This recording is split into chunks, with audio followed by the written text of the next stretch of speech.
Yannis was addressing some aspects of how learning and education, may be influenced by AI. So I guess what I'll do is I'm going to ask. I'm going to start with Brenda and ask basically the same question: how is AI changing engineering and science education? Yeah. So first of all, I wouldn't limit it to science and engineering education. Basically, my view of things is that AI is making us become experts in our field, and perhaps we should have been experts in our field already. But in many cases, I felt like in the past, education in certain STEM fields was about producing people who had a very specific skill set, but maybe didn't rise to the level of expert. We produced a lot of CS degrees, we produced a lot of applied math degrees that were, use this process and sort of do something with it. But what I think AI is really making us think about is how do we develop the expertise that's needed to guide AI, make decisions about AI, and verify AI. And so we're really asking that students know enough to have an image of their head of how things need to work, which perhaps we weren't always asking for. And that image of thinking about what needs to work also means that you also have to be able to communicate what it is that you think needs to work, and you also have to be able to lead in those ways. And so we're really what AI is doing is forcing us to create experts at a much higher level that can integrate a number of skills much more deeply than perhaps we have in the past. And so that requires rethinking our education to make sure that people are coming out with degrees that actually have all those facets built in, and that they're able to really see around a technology and see around a field in ways that they weren't able to before. Thank you. Anything that you would like to add to that, Bob? How is AI changing engineering and science education? Just briefly, since it's late in the day, I'll tell you what I really think AI should do. I'll just give you a sampling. When I talked about abolishing departments, I meant the boundaries between departments. I think it's time for us to make the boundaries much more porous and think both about biology, physics, chemistry, but also about experimental science versus theoretical science versus data analysis related science, and have training that crosses departmental boundaries depending on these modalities. I think undergraduate students can do a 10-fold increase in participation in research. I think graduate students really need to learn AI methods as soon as they reach grad school. I think faculty desperately need to upskill in AI. Otherwise, the whole enterprise is getting held back by the structure of universities and what our faculty don't yet know. And I think universities could really learn from tech companies in how to be nimble and change on a time scale of 6 months to 1 year rather than decades. Yeah, thank you. That's really important. I think AI literacy is a big challenge, I think, for education. Any last word, Yannis, on how AI again is changing science education? Anything you would like to add? Yeah, I think we discussed a number of the issues. I really trying to understand what is the role that will be played by conventionally a teaching assistant today. Mm-hmm. Is the teaching assistant going to be replaced by an AI type of thing? To me, that's actually an obvious question. Yeah. And the other question I have is about what it is that we expect as we develop talent, let's say at the graduate level, PhD level. How are we going to judge this development, and how do we make sure because right now, typically what you expect is that you graduate with a PhD, okay, you publish 2-3 papers, fantastic, you graduate. Maybe you publish these 3 papers in a year. You don't, because of the acceleration of science. Right. And so we may have to change the way we think about it. Yeah. And also what it means to mentor and create persons of this type. Excellent point. I think, in fact, graduate education is one of the most vulnerable aspects of higher education today, right? That the models that we use to support graduate students are evolving very rapidly. Let me explore another area, and I think I will start with Brenda for this. The question is, with the rapid changes and the need for large resources, how should university research evolve? Yeah, so this comes back to my personal view of the role of a university. So the role of a university, again, others may have differing opinions, is really as a place for innovation and original ideas in a variety of ways. We like to think about ourselves as a little test bed, and at least historically, a cheap test bed. You could think about this, you could think about this thing, the other thing, crazy ideas. And a lot of those ideas don't necessarily have to mesh up with reality. Oftentimes they don't. A lot of those ideas may not work at all, but they're ideas, and they teach people, they move students forward, and that's fine, that's useful. But it's important that we remain sort of a test bed of ideas, such that we can give those ideas. Maybe the best of the ideas go to industry, maybe the best of those ideas go to other sources. But our role is to continue producing those ideas, so that others can feed from them. And it's also important to expose students to how to develop ideas, because that's also a key skill. So, if we don't have anybody really pushing students to think beyond the boundaries, it will be hard for them to sort of erect their own paths and also develop new things in our society. And I think our society very much values the ability to really build things from scratch these days. And so that's the other role of the university. Thank you, Brenda. Anything that you'd like to add to that, Bob? No, I'll just agree with Brenda and in advance with Yannis. I can say something, though. Yes, please. I mean, research, we classify research as 6.1, 6.2, 6.3, 6.7, whatever. Yes. Traditionally, universities do 6.1, maybe 6.2, some 6.3, and then the industry goes in the other direction. I think this thing has been compressed dramatically. Yeah. And so both universities and industry now work in 6.2, 6.3 area. I think 6.1 probably will continue being a property of universities, because maybe industry is not necessarily interested in that. So I have I have a dream. What if, before Newton, we did not understand nature. Maybe a little bit. Then Newton comes in, introduces calculus, Fm is equal to ma, all kinds of things. All of a sudden, the world makes sense. Is it possible that we are in an era that we have not discovered the equivalent Newton today that will allow us to understand what AI does? So that's my... Interesting thought. Very intriguing. So I have a question here for Bob. AI has transformed science in selected topics like protein folding and drug discovery. Will AI remain a specialized accelerator for well-posed data-rich problems, or do you think it will change scientific research? Thank you, Miguel. I think looking back in the last decade or less, like every 2 or 3 years, we've had a 20% boost in science because of machine learning and AI. If that's all it did, that's still the most rapid accelerant of knowledge in our lifetimes. Whether AI will truly transform each of, say, 100 subdisciplines of science, I don't know. I do know that there are many subdisciplines that are poised to join the ranks of protein folding and drug discovery and material synthesis, the disciplines that are recognized as having been transformed. But I think, there's machine learning methods that go back well before 2021, 22, and LLM multimodal models. And the adoption of the AI models has been very uneven among graduate students and faculty. Recently I'm hearing increasing accounts of, I too have joined the cult of cloud code.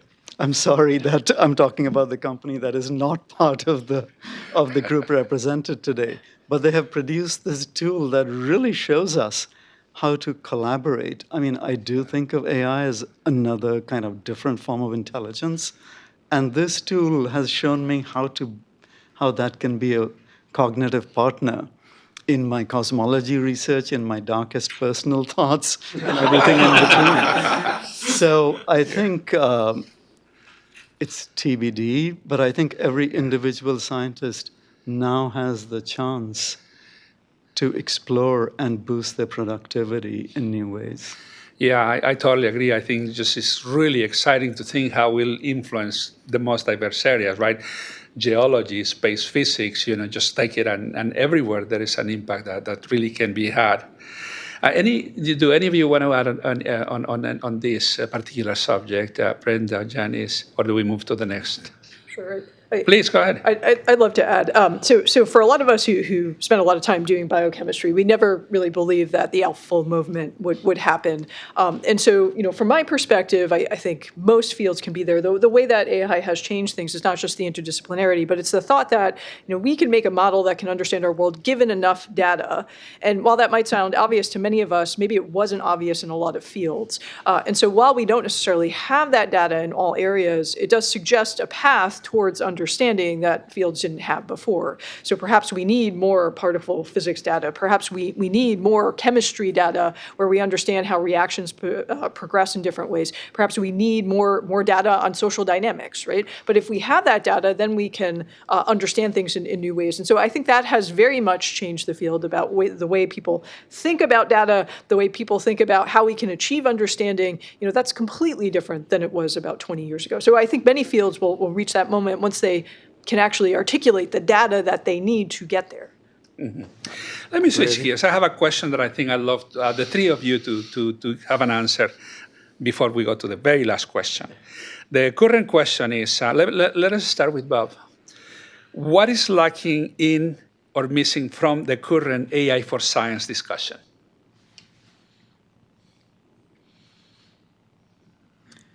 I have a colleague, Desmond Patton, who wrote an article on the joy of AI.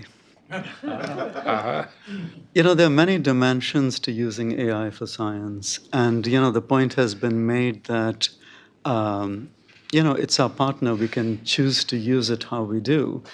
Taken to the extreme, we still play chess. We can still do physics the way we did, even if some AI model has already got the answer.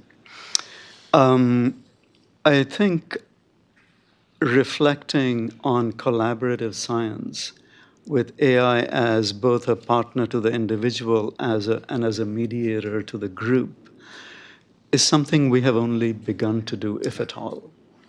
And that, I think, is a really fascinating exercise because AI immediately takes out a lot of the relative drudgery of writing and coding and other aspects of science. So we are free to imagine the more engaging. Joyous is not a term a lot of physicists love to use a lot, but that mode of science is now open to us, along with making more rapid progress. Yeah. And thank you. That's very, very good. Brenda.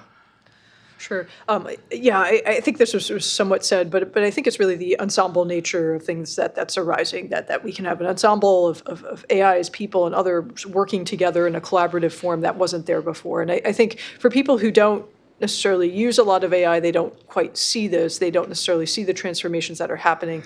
But the fact of the matter is now we're able to bring people on similar planes, at least, and have conversations that they weren't able to do before. And so that's really harnessing the full community to solve problems in ways that we haven't been able to do in the past. Wonderful. So I happen to be the editor-in-chief of a new PNAS journal called PNAS Nexus. Commercial here. So please submit to the journal. Started in 2022. So it's multidisciplinary and all that. So I think what we are not missing, but it's going to become a big, important issue, is what does it mean to publish? Mm-hmm. What does it mean to use AI for publications? Yeah. The rules that we have right now are in a kind of primitive on the way to get there. Yeah. But I think there's going to be a huge revolution in this area that we don't even know how it is. No doubt. Scientific publishing is sort of been in a state of continuous change for a number of years. That's right. So the last question is basically the same question that Chuck asked before to the other panel. And again, it goes again to take us to reflect a little bit about what we want to accomplish, right? So the foundation of science and AI research aims to build a collaborative ecosystem for science and AI. So how do you see industry, academia, investors and the SAIR Foundation working together to build this ecosystem? And what role do you envision for your university in this partnership? Let us start with Yannis. Right. I mean, when you look traditionally what we do today, particularly with respect to partnerships with the industry, is sort of has two components. One component is sort of the industry appears to be nice and philanthropic to you. Maybe they give you some support for scholarships and everything. Sometimes there is some partnership of some sort. The partnership is considered, well, maybe there will be some IP, maybe, so it's not exactly a very aggressive form of that. I think this is going to change because people will expect results from you if they support you, that I think was mentioned before, within 6 months or a year. And it is not the characteristic time that we have in academia, which is like 3 years or longer. Sure. I think that will be a revolution coming up that we don't see it yet. Yeah. Also, if we were to work on the 6.2, 6.3 things that I mentioned, it will require a tremendous amount of energy. This amount of energy will not be available to institutions unless you partner in some way to do that. Yeah. And so that I think this is going to Thank happen. you. Excellent point. So Brenda. Yeah, I 100% agree about the timescales. Maybe I view it from a different perspective. So, with AI and with a variety of other technologies, what we really need to be doing is accelerating science. And one of the big barriers, at least from my experience, is the acceleration of interesting, good, and new ideas. So this is coming from the notion that the university is a sandbox. But honestly, what universities have been doing for a long time is playing it safe because of government research. I mean, the way that research has historically been funded, and also the way publications kind of work, is to incentivize the incremental. So, most government research, maybe not DARPA, maybe not a few other agencies that have really sprung up recently, it's very much what is your research portfolio, how do you move that forward, and just kind of keep moving it forward. But now we're thinking about smaller time horizons, and so I think the role that needs to be played between industry, government, and academia is how do we fund those time horizons, those short time horizons, to bring out really new, good ideas and to make them happen fast, as opposed to sort of saying, big, bold ideas should not be in the arena. You do that on the side somewhere. And also saying that if it's short, well, your grant cycle is 2 years. The window's already over. I mean, many of us have probably gotten in CS before. I've certainly gotten this. You submit a proposal in 2024, and then you get reviews back in 2026 that say it was so 2025. That's a huge issue. And so we have to work together to change that model. Thank you. Please, Bob. Nothing to add. We can move on. Okay. So, we have probably a few minutes that maybe we can have a couple of questions from the audience. Let's start with Dima. So what IPAM does, right, is that we try to make new things, so get people together. What would be your dream program at IPAM? 3-month-long program to bring people together. What would be your dream program in the next, say, 2 years? Make it 6 months if that's working. A dream program, I think, will be for mathematics to be able to understand how AI can be reduction of dimensionality, maybe put this way, in which you can actually go and be able to handle it without having to deal with 3 billion or trillion of data and come up with some. To me, that actually should be an aspiration for us humans to actually show that we're better than machines, and I think that would be a good agenda. Uh-huh. Other suggestions for programs? I think this was already said. I mean, we basically had a whole talk, but the path to AGI and the understanding of cognition, and math plays a role very much in this. And I think we're all trying to understand all these different forms of cognition and what is the path forward. And so anything along those dimensions is going to remain valuable for a while. Mario. I would love. Sorry. Please go ahead. Building on a chat we were having, I would love to see a collection of interesting unsolved questions, hundreds of them across all the subdisciplines of the sciences, and then figuring out which of those are connected. Again, going back to the multidisciplinary theme, independent of which subject they came from, because the AI methodology they use to tackle may be quite related. And then partnering with some of our tech colleagues in figuring out how to solve them. Thank you. Okay, Mario. Yeah, so what I'm missing here a little bit from this whole discussion is, we heard that AI will transform research, but, what can we actually do to transform undergraduate education in view of this progress, right? It's clear that we cannot teach, let's say, our calculus classes the same way we have taught it like for centuries, right? So what are some concrete ideas in this respect? How many hours do you have? First of all, let me say that in every university, certainly at UPenn, there are many individual professors who are doing amazing experiments. And I couldn't even begin to capture them in a few minutes. But, we need to play defense to protect writing and problem solving from, just to put it bluntly, cheating with AI. But there are innovative ways of doing that. But at the same time, the teaching of AI and the teaching of just straight up physics, chemistry, history with a touch of AI innovation, I think is a pretty tremendous opportunity. I mean, this doesn't apply to every discipline, but I've, for example, experimented with a junior level class solving graduate level problems, real time with AI assistance. So there's a lot of opportunities to make pedagogy more fun and more ambitious. Yes, please.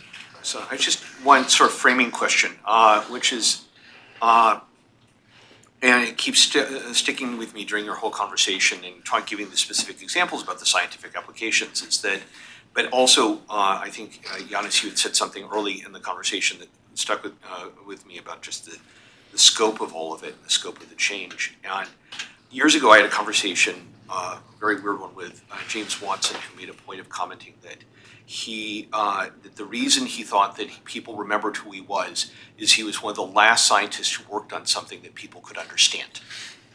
The average person could understand, whether or not you agree or not with that. But what it kept sticking in my head is that how do you take something that's so all-encompassing, we talked about all the different scopes of it for AI, and it's so relevant for what we're doing here, and translate it to your faculty, to the students, to the administration, of how this is transformative but still accessible so that they can get their minds around it and communicate a strategy around it and recognize the need for change, but that it's possible rather than just being overwhelming. Yeah, I'm not sure that this is really very difficult to do. I think it's a matter of us making a decision that this is what we need to do. Many universities are acutely aware of the need to change their AI things. So, I mean, you can see this all the time. What working models are going to emerge, I suppose, after different people do different things, maybe they will come to something that's much more acceptable and much more, appropriate to the specific university and the specific area.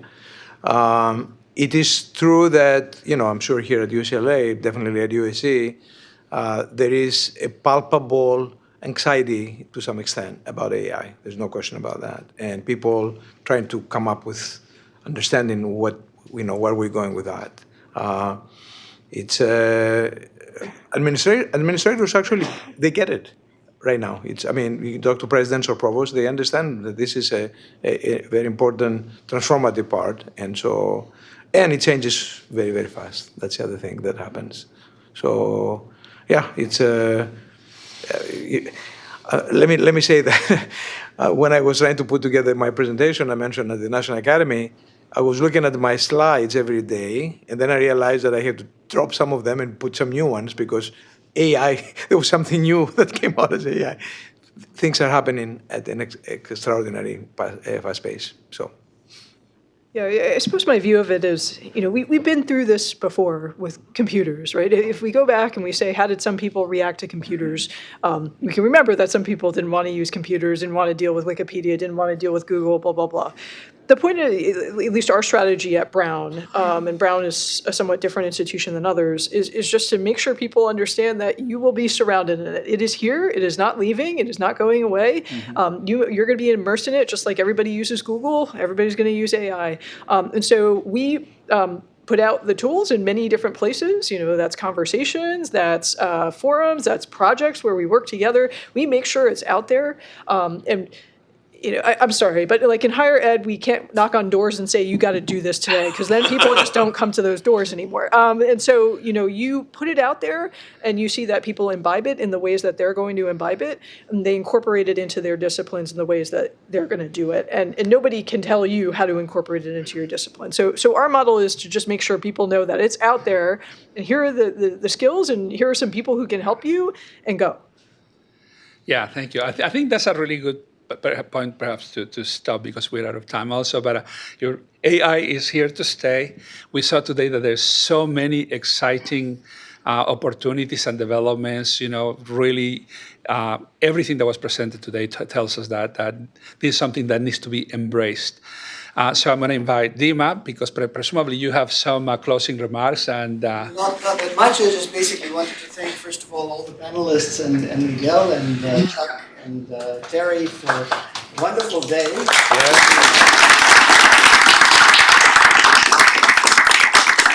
Of course, all of you for coming, and just wanted to say that there are lots of interesting things happening at UCLA, but also at IPAM, so please look at our calendar, and I hope to see all of you in the future. Thank you so much.